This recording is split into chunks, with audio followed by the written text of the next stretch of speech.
My name is Stephane. I'm from Cameroon. Specifically, I was born in Yaoundé, even though both my parents come from the west region of Cameroon. My mom specifically comes from Bafang, and my dad is coming from Banja, which, funny enough, are two really close cities in the west part of the country. What do you think about when you think about Cameroon? Okay, let me brag a little bit. I think about the best food in Africa. Let's just not kid ourselves. It's literally the best food in Africa. This is good or bad, I don't know, but when I think of Cameroon, I firstly think about food. Some people think about, I don't know, great economy, infrastructure. Me, I just think about my belly. The best place to fill my belly. What is your favorite local food? My family would say it's poulet DG, which is a bit boring as a choice because it's like one of the most known food we have there. But I really love it. Ndole would be another one that is really. Arrow would be another one, a third one that I really like. And let me respect like my family and my original region and say Tao, which is something really specific to where I'm from originally, from where my parents are from. So let me add taro there so I'm not bullied at home. What is the tradition you grew up with? Yeah, the family tradition will be easy. It will be eat together. Something that we really do in the household when okay, now we are living abroad, but when we are there, we are really trying to eat together whenever it's possible. My parents still probably sit down in the morning to eat together. At night, they will eat together at 6 or 7 because they go to bed at 8. But yeah, eating together is really one really important family tradition that we have. Yeah, I can have actually a country tradition which is really linked to the West region, but not only. Actually, I think other regions really share that tradition. In it's a tradition related to the land. You need to build at home. You need to have something at home. Could be a piece of land, could be a small house, but you need to have something. You might never go there in your life, but it's apparently super important to have that place where you can always go back to.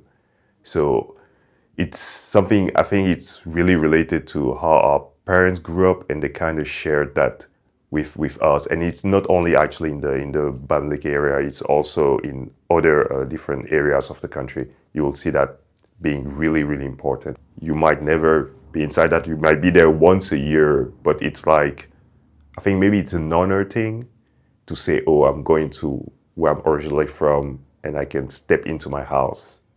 And I think it's really important, and it was like given through generation to Cameroonian, I think in general, because I think a lot of us share that thing.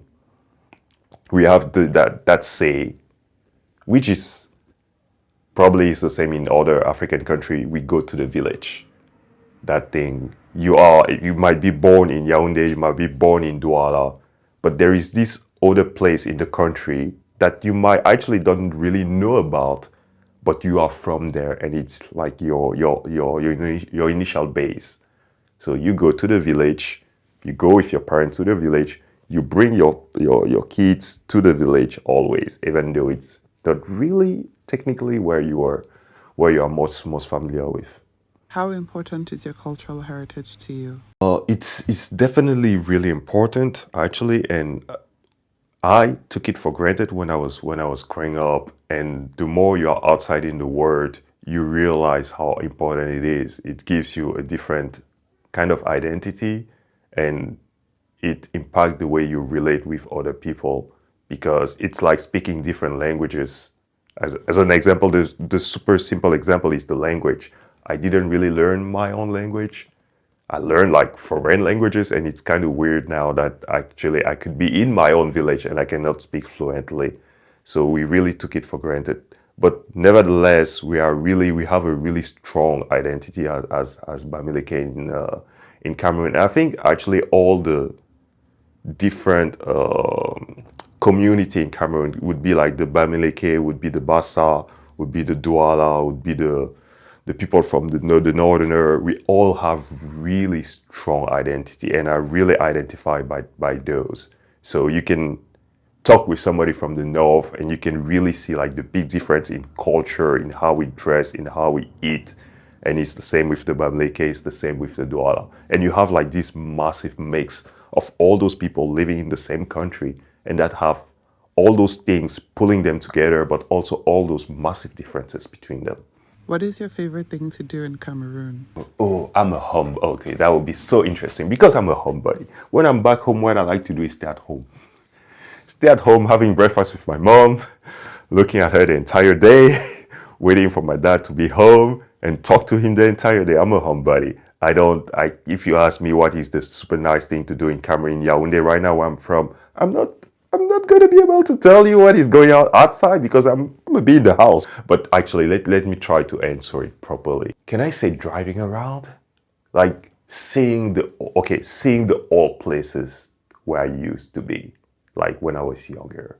This is something I really enjoy. Like going to that random supermarket that I used to go to when I was like 15,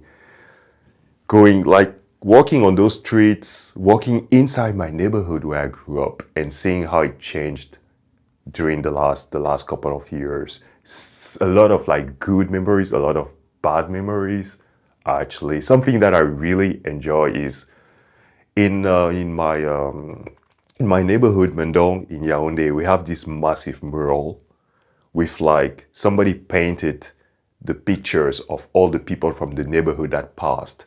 So every single time I go, I try to go and I don't know, like I stay in front of that mural for 1 minute and I think about those people because I know most of those people and I think about how some of those people impacted my life a lot.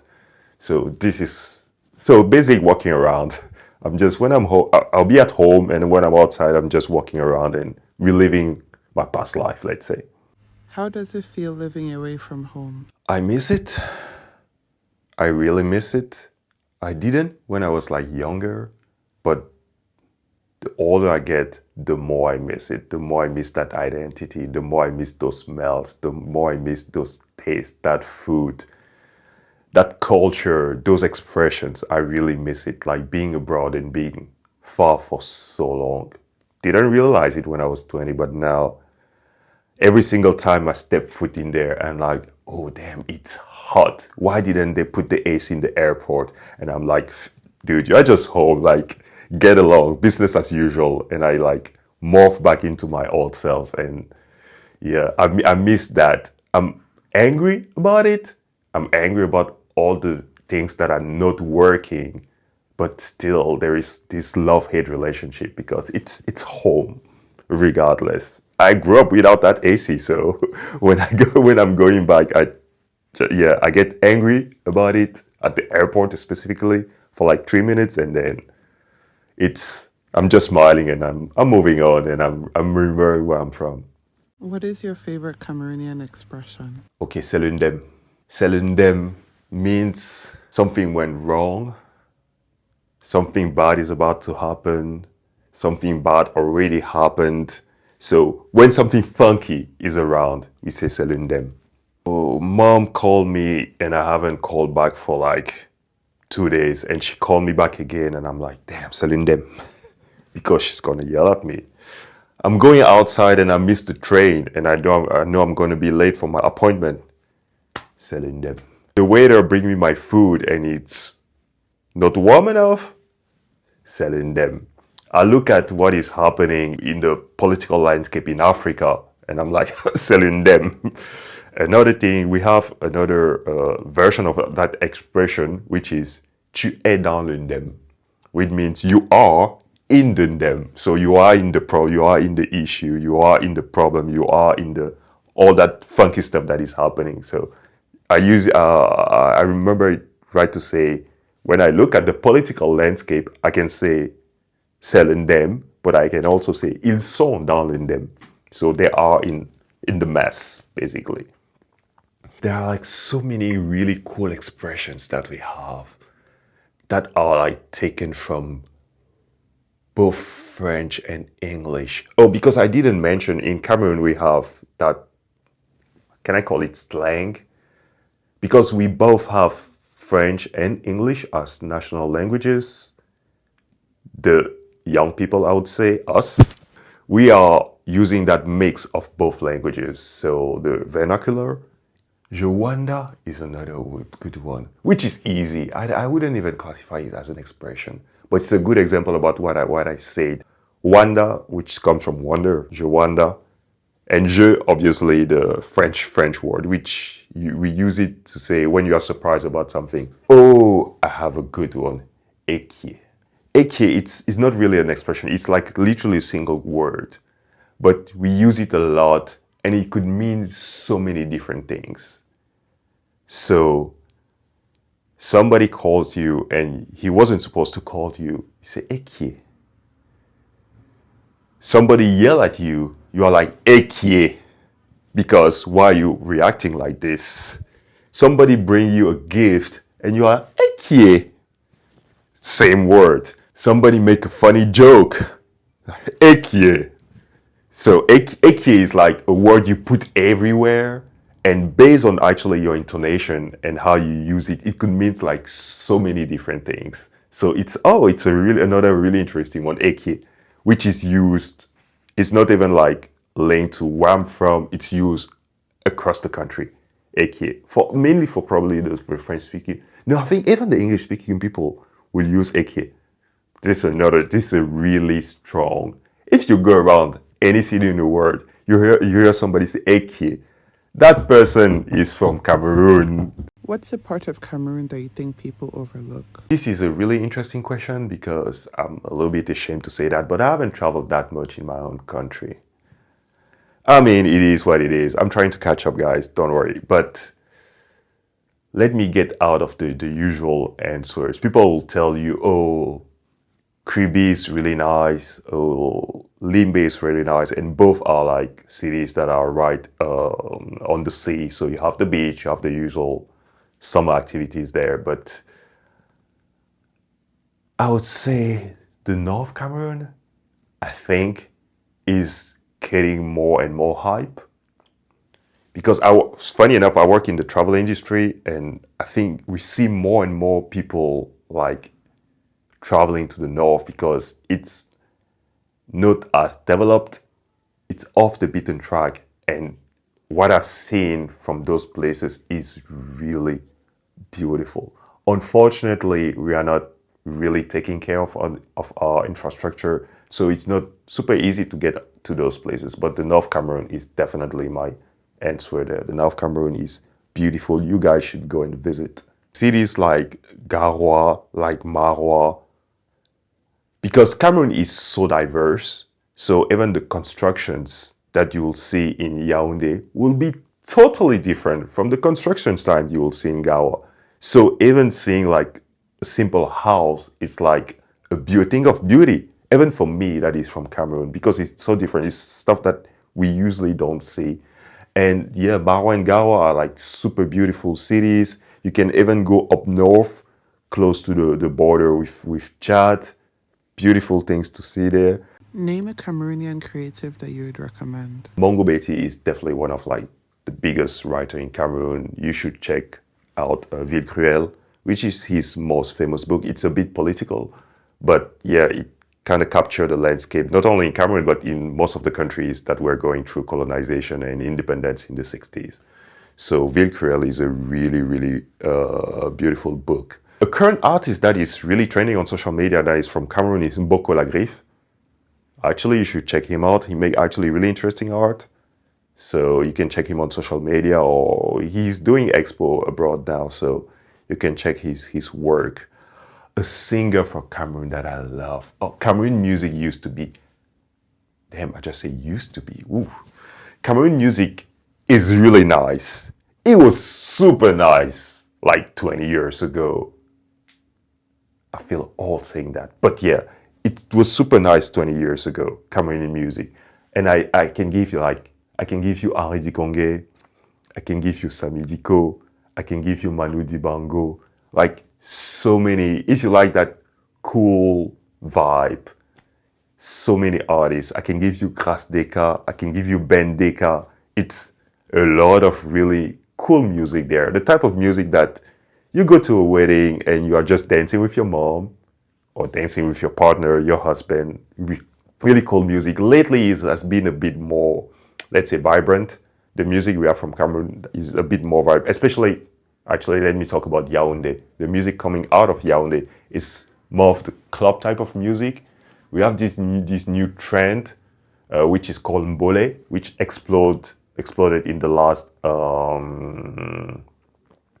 I'd say 5 years. And it's like, when you go to a club, you will hear Mbole in Yaoundé. It's really vibrant, and all those young teenagers are doing all those crazy steps that if I try them, I'll lose my leg. But yeah, this is what is coming out lately. But my personal preference would be like the stuff we had like 10, 15 years ago with artists that I listed: Samidiko, Ben Deka, Grace Deka, Henri Dikongue, Manu Dibango. That is more my cup of tea. What was a proud moment for Cameroon?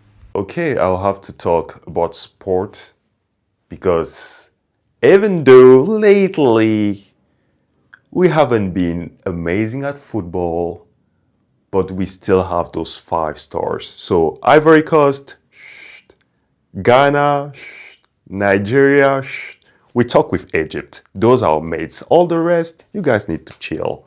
We have our 5 stars. So football, we used to have an amazing team, and we are rebuilding. We will get back there. So I'll talk about football, but I'll talk also about all the people from different sports that are emerging from Cameroon. I remember we had Francois Bongo, who actually was an athlete. We got, I think, one of the first Olympic medals from Cameroon. I don't remember if it was the first, maybe not, but she got an Olympic medal from Cameroon like 10 years ago. That was a really proud moment. We got Francis Ngannou, which is now a movie star. He's everywhere. So we are really proud of him, especially because every single time that dude will go and fight, he'll come out with the flag. So people will see the Cameroonian flag everywhere. I have to speak about Samuel Eto'o. Obviously, he was wearing the Cameroonian flag really high like 10 years ago. There is not one moment that made me proud of Cameroon. We are Cameroonian are generally proud of Cameroon every single day. We are probably a bit too proud. We talk trash way too much, but there is like this strong identity and this like exuberance at this point. And yeah, we are just really proud people, happy to be Cameroonian every single day. We don't need an occasion. We are just happy to be Cameroonian. It's not randomly that everybody else is calling us the continent. We are Africa. It's us. We are generally like a really proud people, proud of our country, actually to a fault. Bragging way too much.